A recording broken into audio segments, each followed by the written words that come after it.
कौन थी वो अमावस की वो काली रात, घनघोर बारिश में सुनसान सड़क और रोहित की गाड़ी जो अचानक एक छोटे से गांव में आकर रुक गई। रोहित ने घड़ी देखी, रात के 11 बज रहे थे। उसने कार से उतरकर इंजन चेक करने की कोशिश की, लेकिन बारिश इतनी तेज थी कि उसे कुछ समझ नहीं आ रहा था। तभी उसकी नज़र सड़क के किनारे एक पुराने जर्जर गेस्ट हाउस पर पड़ी। भीगते हुए उसने गेस्ट हाउस की ओर कदम बढ़ाए। अंधेरा और सन्नाटा, चारों ओर बस हवा की साया साया और बारिश की टपटप। उसने दरवाज़ा खटखटाया। कोई है?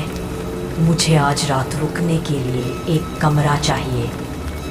कुछ देर तक कोई जवाब नहीं आया, तो वह वापस जाने को मुड़ा ही था कि तभी एक बूढ़ा आदमी उसके सामने आ खड़ा हुआ। अचानक सामने आए इस आदमी को देख रोहित का दिल जोर से धड़क उठा। बूढ़े ने धीमी आवाज़ में कहा, मैं रामू, इस गेस्ट हाउस का केयरटेकर, अंदर आ जाओ। रोहित को यह जगह अजीब लगी, लेकिन उसके पास कोई और चारा भी नहीं था। उसने रामू काका से रात रुकने की बात कही। रामू काका ने कहा, गेस्ट हाउस खाली है, जहाँ चाहे रुक जाओ, लेकिन मैं रात में यहाँ नहीं रुकता। मेरा घर पास में ही है। रोहित को यह सुनकर थोड़ा अजीब लगा, लेकिन थकान और बारिश की वजह से उसने ज़्यादा सोचा नहीं। गेस्ट हाउस अंदर से बेहद पुराना और गंदा था। रोहित ने जैसे तैसे एक कमरे में जाकर अपनी गीली शर्ट से सफाई की और बिस्तर पर लेट गया, लेकिन नींद कहाँ आने वाली थी। कुछ ही देर बाद अचानक छन छन छन पायल की हल्की हल्की आवाज़। रोहित चौंक कर उठ बैठा। कौन है? उसने ज़ोर से पूछा, लेकिन कोई जवाब नहीं आया। फिर वही आवाज़, इस बार दरवाजे के ठीक बाहर से।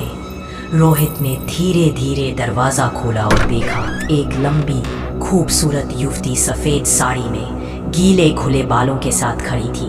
उसकी आंखों में एक अजीब सा आकर्षण था, मानो वो रोहित को किसी रहस्यमयी दुनिया में खींच रही हो। आप कौन हैं? रोहित ने पूछा। लड़की मुस्कुराई और धीरे से बोली, रामू काका ने खाना भेजा है। रोहित को हैरानी हुई, क्योंकि रामू काका ने कहा था कि उनका बेटा खाना लाएगा। फिर ये लड़की कौन थी? लेकिन उसकी सुंदरता में डूबकर रोहित ने ज्यादा सवाल नहीं किए। लड़की वहीं खड़ी रही। उसकी आंखों में एक रहस्यमयी मोहकता थी। अचानक उसने रोहित का गीला शर्ट अपने हाथों से उतार दिया। रोहित कुछ समझ पाता इससे पहले ही उसने उसका हाथ थाम लिया और उसे एक दूसरे कमरे में ले गई। दरवाज़ा खुला और रोहित की आंखें फटी की फटी रह गईं। वो कमरा गेस्ट हाउस के बाकी हिस्सों से बिल्कुल अलग था। सुंदर, महकता हुआ, जैसे किसी खास रात के लिए सजाया गया हो। रोहित के मन में हलचल थी, पर उस लड़की का आकर्षण उसे अपनी ओर खींच रहा था। वो दोनों एक दूसरे में खो गए।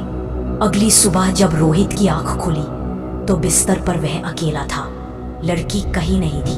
घबराकर वह रामू काका के पास पहुंचा और बीती रात के बारे में बताया। रामू काका की आंखें हैरानी और डर से फैल गईं। पर हमने तो कोई खाना भेजा ही नहीं, और हमारे घर में कोई लड़की नहीं है।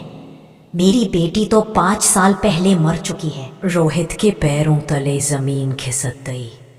तो फिर वो कौन थी? बस